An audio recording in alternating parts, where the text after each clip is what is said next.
Hello and welcome to my YouTube channel. मेरा नाम है विप्लव और आप देख रहे हैं आपकी वकालत।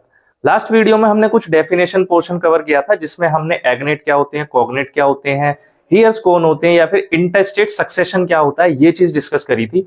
आज की वीडियो में हम सेक्शन 6 डिस्कस करेंगे, जिसमें 2005 में अमेंडमेंट हुआ था और कोपार्टनरी प्रॉपर्टी कैसे आगे डिवॉल्व होती है वो देखेंगे। तो 2005 के अमेंडमेंट के बाद सबसे पहले फीमेल को राइट दे दिया गया बाय बर्थ। ये मान लिया गया कि जैसे एक बेटा किसी भी कोपार्टनरी प्रॉपर्टी में बाय बर्थ उसका राइट होता है, इसी तरीके से फीमेल का भी बाय बर्थ राइट होगा। दूसरा क्लॉज इसमें जो जोड़ा गया है उसमें कहा है कि सेम राइट जो कि एक सन के होते हैं किसी भी कोपार्टनरी प्रॉपर्टी में, वही सेम राइट होंगे एक फीमेल के भी। तीसरा क्लॉज इसमें जोड़ा कि जैसे आप सेम राइट की बात कर रहे हो तो सेम लायबिलिटी भी आपके ऊपर उतनी ही इंपोज की जाएगी जितनी की एक सन के ऊपर होती है।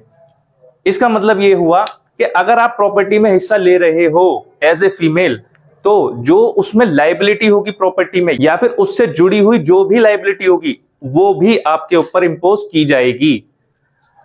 इसके बाद इसमें एक प्रोवाइडेड दे रखा है।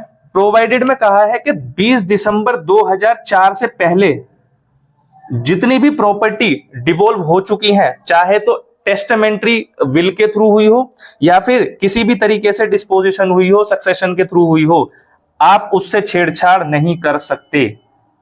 मतलब कि उसके खिलाफ आप पिटीशन नहीं ले जा सकते कोर्ट में रिलीफ के लिए कि जी 2005 का अमेंडमेंट आया और हमारा भी राइट अराइज होता है। तो 2000 इन्होंने साफ कह दिया है कि 2004 से पहले के जितने भी केस सेटल हो चुके हैं प्रॉपर्टी से रिलेटेड, उसको आप चैलेंज नहीं कर सकते।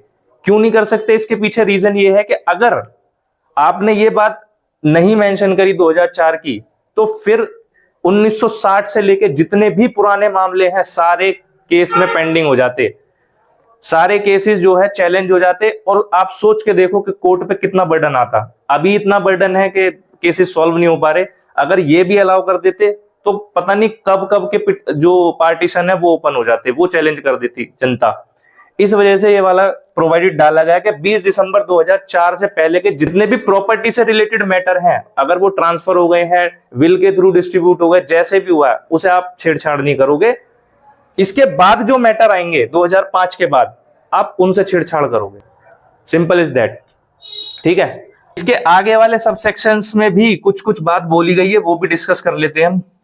तो इसका सबसेक्शन 2 जो कहता है वो ये कह रहा है कि कोई भी फीमेल है अगर उसको प्रॉपर्टी मिली है सब सेक्शन 1 में, मतलब कि जैसे हम कह रहे हैं कोपार्टनर अगर एक फीमेल बनती है तो उसका भी जो राइट है वो बाय बर्थ है। अगर मान लो उसको सब सेक्शन 1 के तहत कोई प्रॉपर्टी मिली है तो वो ऐसी फीमेल उस प्रॉपर्टी के साथ कुछ भी कर सकती है। कुछ भी का सेंस ये है कि वो उसे सेल कर सकती है, मॉर्गेज कर सकती है, गिफ्ट कर सकती है, किसी को भी दे सकती है। आप उसको क्वेश्चन नहीं कर सकते। सिंपल। सर्वाइवरशिप रूल क्या कहता था? सर्वाइवरशिप रूल ये कहता था कि जितने भी मेंबर्स लिविंग हैं after the death of the owner, उन सभी को जो प्रॉपर्टी है वो इक्वल डिस्ट्रीब्यूट होती थी। जबकि सक्सेशन ये कहता है कि जो को पार्टनर है, मतलब कि जो ओनर है उसके नीचे की जो 3 जनरेशन है उसमें प्रॉपर्टी डिस्ट्रीब्यूट होगी। अब चाहे उसमें मेंबर से मतलब नहीं है, अब चाहे उसमें 4 मेंबर हो, 5 मेंबर हो, 16 मेंबर हो या 1000 मेंबर हो, उससे हमें नहीं मतलब, हम सक्सेशन के थ्रू देंगे। सिंपल। आगे इन्होंने 3 पॉइंट इसमें बता रखे हैं। वो 3 पॉइंट ये हैं कि जो डॉटर है उसको भी सेम शेयर अलॉट होगा जैसे कि सन को हो रहा है। ये बात इन्होंने यहां भी फिर मेंशन कर दी।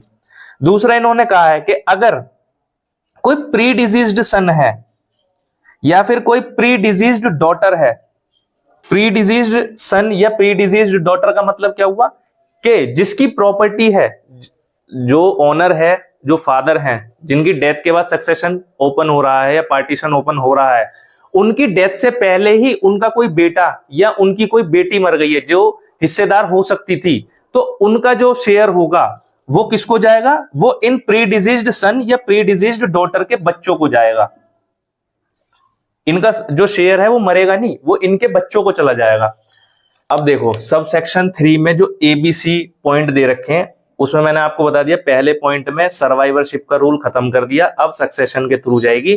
ठीक। अब इसका जो B पॉइंट है वो ये कहना चाह रहा है कि मान लो ये फादर है एक,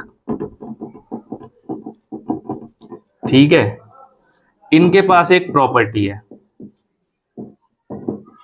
ठीक। अब इनके एक है सन, एक है डॉटर,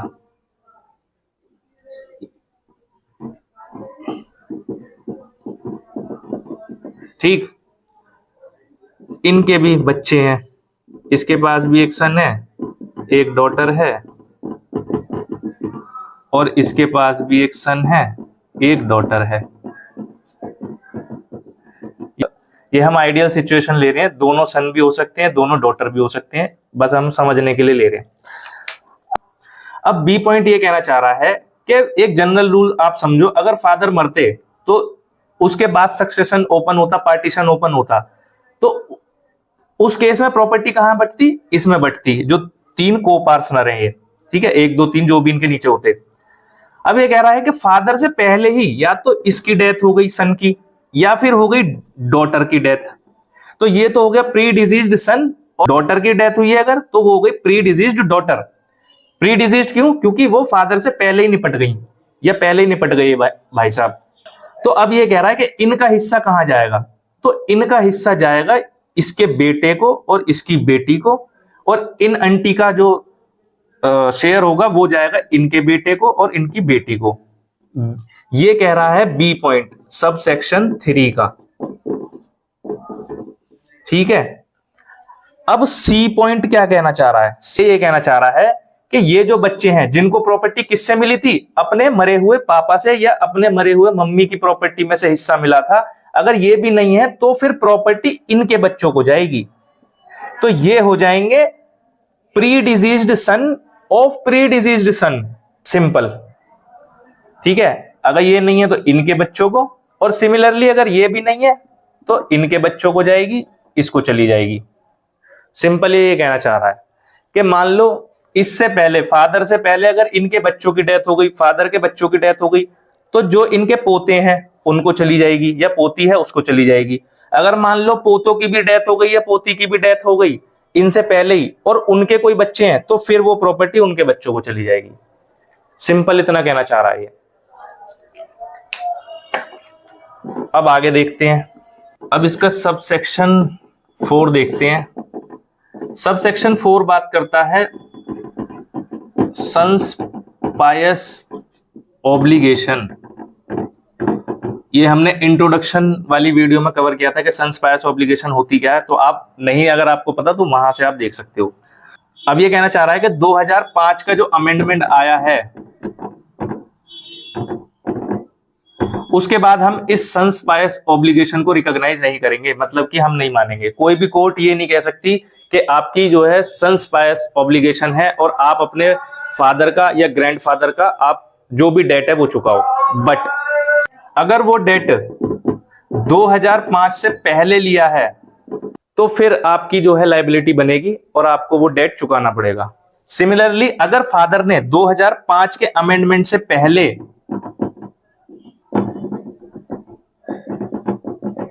कोई प्रॉपर्टी एलिनेट कर दी है, मतलब कि ट्रांसफर कर दिया जस्ट टू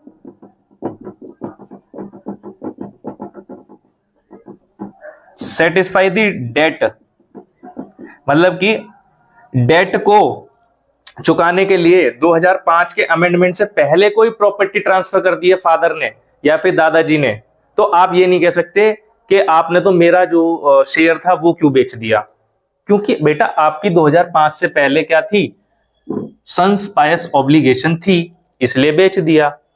और इसका जो सबसेक्शन 5 है वो ये कहना चाह रहा है, जो अभी तक आप पढ़ते हुए आ रहे हो वो हमने रिटन फॉर्म में लिख दिया बस।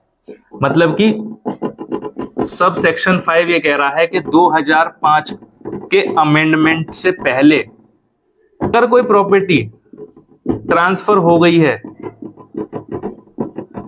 या सेल हो गई है, गिफ्ट हो गई है, मॉर्गेज हो गई है, कुछ भी हो गया उसके साथ, तो आप उसको चैलेंज नहीं कर सकते। सिंपल, ठीक। तो ये था सेक्शन 6 जिसमें हमने प्रॉपर्टी कैसे डिवॉल्व होगी 2005 के अमेंडमेंट के बाद, फीमेल्स का क्या राइट होता है प्रॉपर्टी में, ये हमने डिस्कस किया। आई होप आपको ये वीडियो समझ आई होगी। अगर फिर भी कोई डाउट रहता है तो आप कमेंट बॉक्स में पूछ सकते हो। बाकी हम मिलते हैं अब नेक्स्ट वीडियो में। Okay, bye bye, take care.